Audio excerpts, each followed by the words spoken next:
देखिए, ये समझो कि दुनिया में समय नहीं है। आप ये सोचो कि आज पढ़ने के बाद एक हफ्ते बाद कोई चीज़ कर लोगे। आज पढ़ लिया, आज उसे खोद डालो बिल्कुल जड़ें, जो भी पढ़ते जा रहे हो। किताब से पढ़ो, यूट्यूब से पढ़ो, यहाँ तो पढ़े रहो, हम भी वीडियो डाल रहे हैं, जितना मैक्सिमम पढ़ सकते हो। हम ये तो नहीं कहेंगे हम तो 100% पढ़ा देते हैं, कुछ ना कुछ कमी रह जाती होगी, वो जब किताब पढ़ोगे वो पूरी हो जाएगी।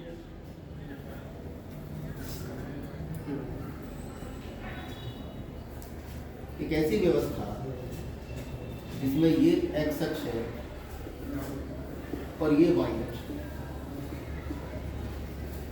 तो ये जो आकृति आपको दिखाई दे रही है, इस आकृति को हम कहते हैं परवलय।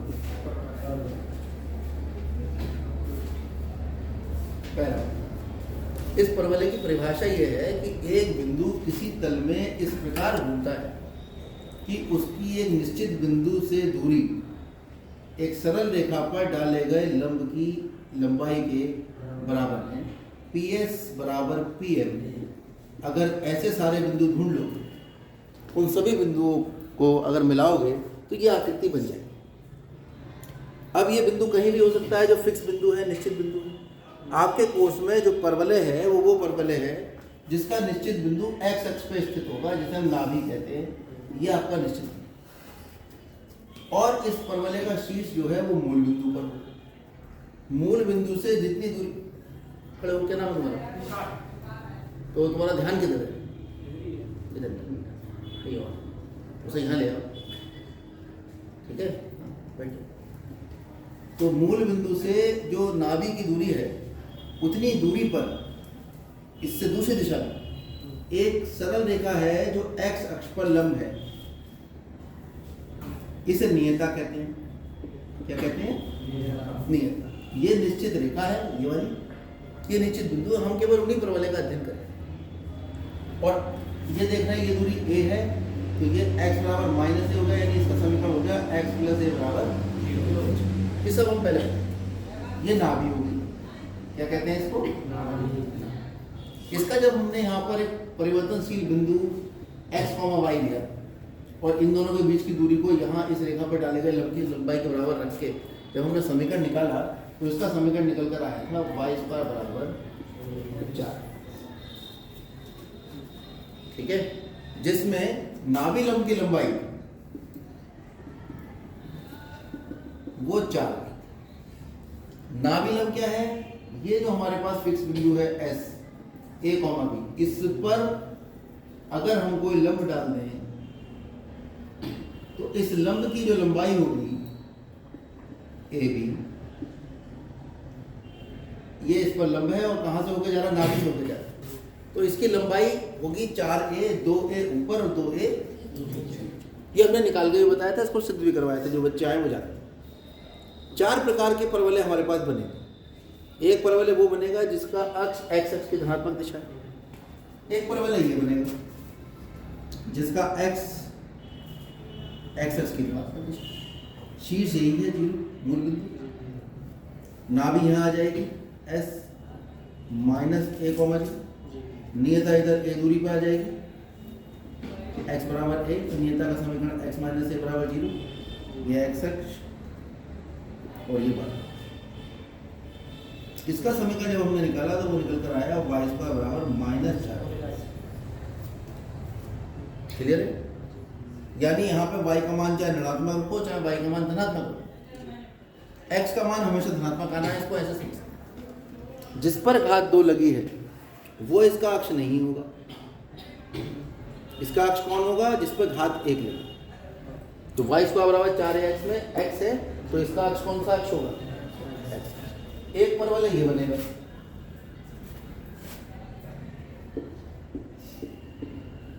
जिसका शीर्ष तो यही होगा मूल बिंदु, लेकिन ये इस तरह से नियता यहाँ आ जाएगी। ये 0, b मान लो।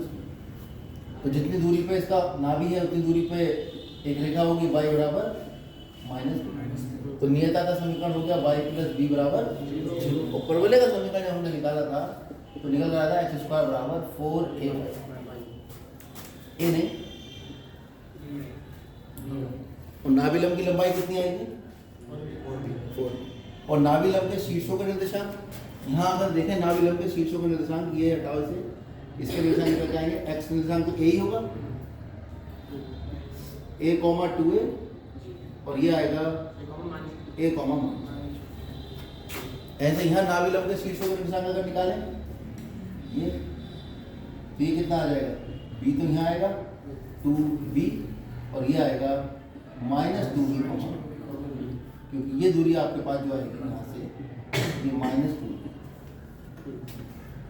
ठीक है, तो इसमें आपसे यही पूछता है, कभी नियता का समीकरण पूछ लेगा, कभी समीकरण देके नाभि के निर्देशांक पूछ लेगा, कभी नाभिलंब निकलवा लेगा, कभी नाभिलंब के सिरों के निर्देशांक पूछ लेगा, यही सब ये पूछता है। और बेसिक क्या है इसका, शीर्ष से नाभि की दूरी वो बराबर होगी शीर्ष से नियता की दूरी।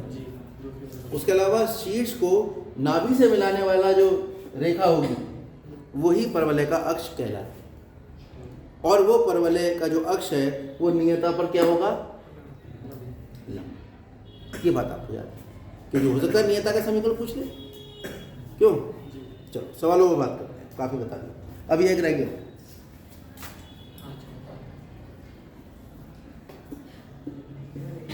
ये वाला, इसमें परवलय नीचे खुल रहा है।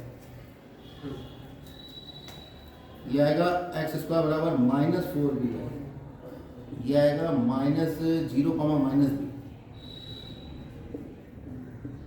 ये शीर्ष हो गया, ये x अक्ष हो गया, और ये वाला इसका अक्ष है ऋणात्मक x, ऋणात्मक y।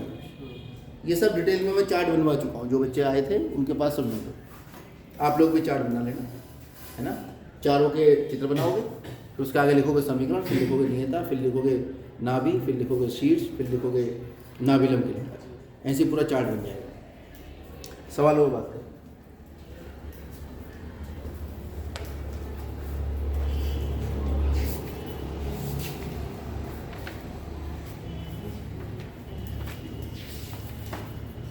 प्रश्नावली 11 पॉइंट, क्योंकि 11.1 तो सरव्रत वाली थी, वो हो गई होगी। प्रश्न 1 से 6 तक प्रत्येक में नाभि के निर्देशांक बताने हैं, परवलय का अक्ष बताना है, नियता का समीकरण बताना है, और नाभिलंब जीवा की लंबाई। इतनी बातें हमें बतानी। जिसे मैं नाभिलंब कह रहा हूँ तो पूरा नाम उसका है नाभिलंब जीवा की लंबाई। समीकरण दे दिया इसमें y² बराबर 12 है।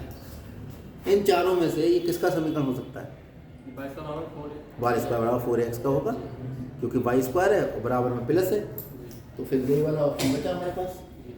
तो तुलना कर लो इसकी, y² बराबर 4x से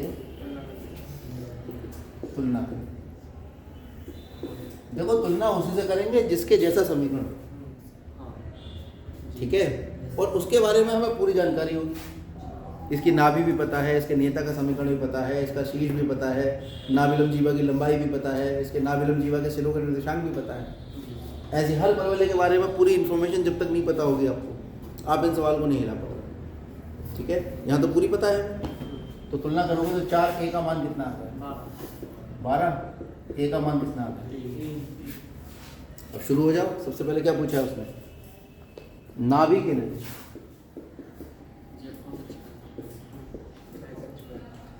बताओ, नाभि के निर्देशांक होते हैं a, 0, 3, 0, क्योंकि इसके नाभि के निर्देशांक है 1। दूसरा पूछा परवलय का अक्ष बताओ। नंबर कट गए, नंबर कट गए। x अक्ष की ऋणात्मक दिशा, क्योंकि यहाँ पर x अक्ष की ऋणात्मक दिशा है। नंबर मिलेंगे आधे घंटे की, ठीक है, पूरी बात बताने के लिए। क्या है परवलय का अक्ष,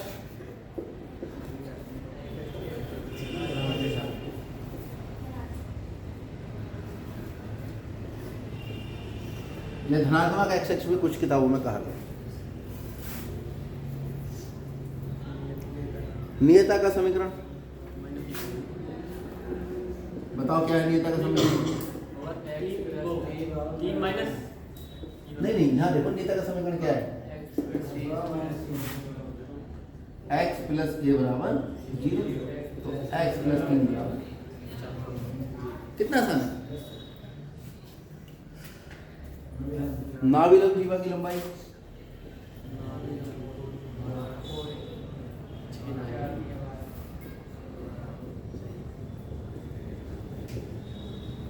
कितनी होती है?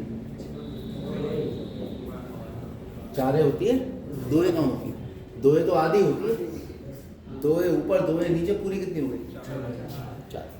तो नाभिलंब जीवा की लंबाई भी निकल हो गया सवाल। तीसरा देखते हैं, यहाँ देखेंगे तीसरा समीकरण है इस बार y स्क्वायर बराबर -8। ठीक है, किससे करेंगे तुलना? तो y स्क्वायर बराबर -4x से तुलना करने, यहाँ चित्र भी बना के दिखा दो।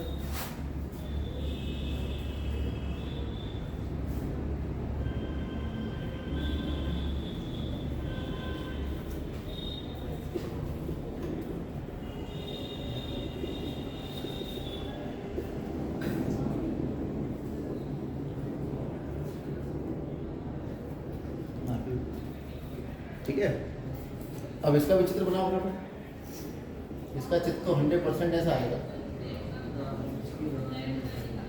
ये -a,0 होगा और ये x बराबर प्लस है, यानी x -a बराबर 0 होगा। क्यों? ये होगी क्या?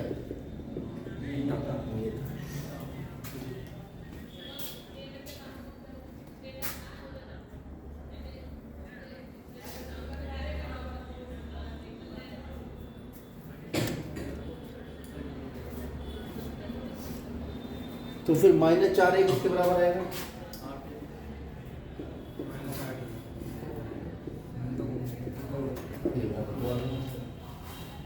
जब a बराबर 2 आ गया तो ऑप्शन निकाल दो। नाभि के निर्देशांक कितने हैं?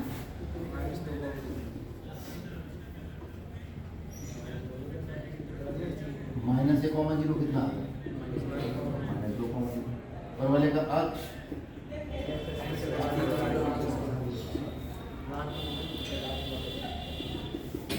कुछ किताबों में ऐसे भी लिखा मिलेगा ऋणात्मक x। फिर कौन है नियता? नियता का समीकरण x - a बराबर 0, यानी x - a बराबर 0। अब क्या है? नाभिलंब जीवा की लंबाई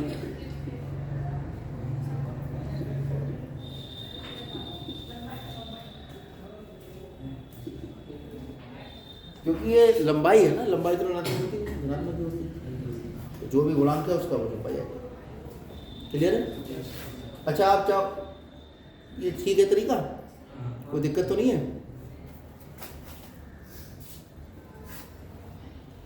अब अगला सवाल देखो।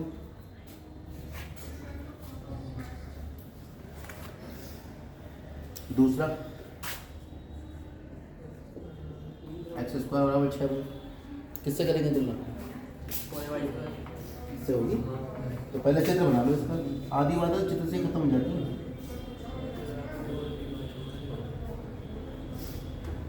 जीरो कॉमा a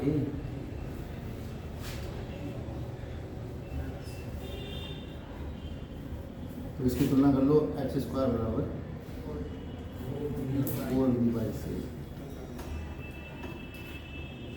तुलना, तो 4b बराबर 6, तो b बराबर कितना? 3/2 से काट, तो ये सब निकाल दो। नाभि कितनी आ जाएगी? यहाँ भी पूरा लिखना है, नाभि के निर्देशांक, अक्ष, नियता का समीकरण, वो मैंने शॉर्ट में लिख दिया है। नाभि के निर्देशांक कितने आने चाहिए? 0,b यानी 0, और वाले का अक्ष बताओ।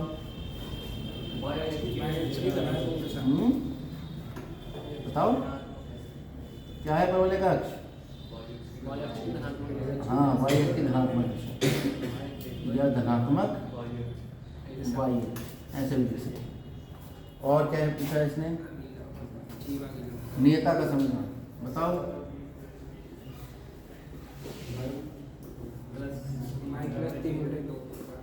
वाई प्लस बी बटा वाई प्लस बी बराबर 0 होता है, तो वाई प्लस 3/2 0, 2y प्लस 3 बराबर। अब कौन है नाविलम जीवा की लंबाई, ये तो सभी लोग जानते हो, बताओ कितनी है।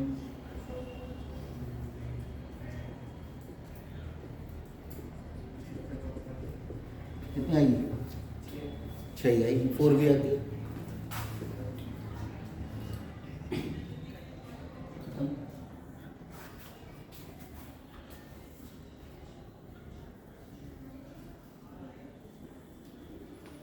अगला सवाल देखते हैं, छठा।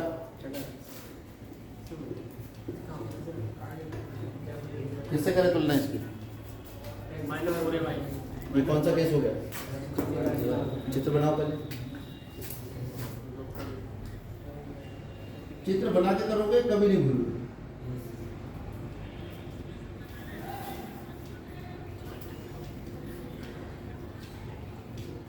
एक्स स्क्वायर बराबर 4by जाएगा 0,b माइनस y बराबर b। और शीर्ष पूछा नहीं है, शीर्ष पूछता भी तो 0,0 ये होता है, शीर्ष पूछा नहीं है लेकिन ये पता रखना चाहिए। तो तुलना कर लो।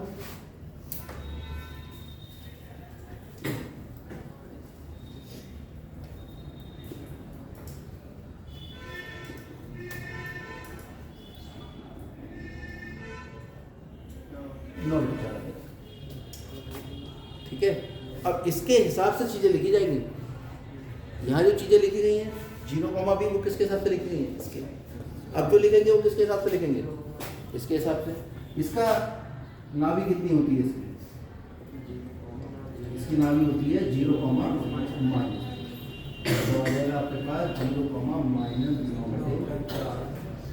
नाभिलंब तो पता ही है सबको, फिर कौन रहेगा नियता। नियता है y बराबर b, यानी y बराबर 9/4, यानी 4y माइनस 9 बराबर 0। नियता का समीकरण इसी रूप में लिखा जाए। और अक्ष आप जान ही रहे, y अक्ष की ऋणात्मक बता लीजिए।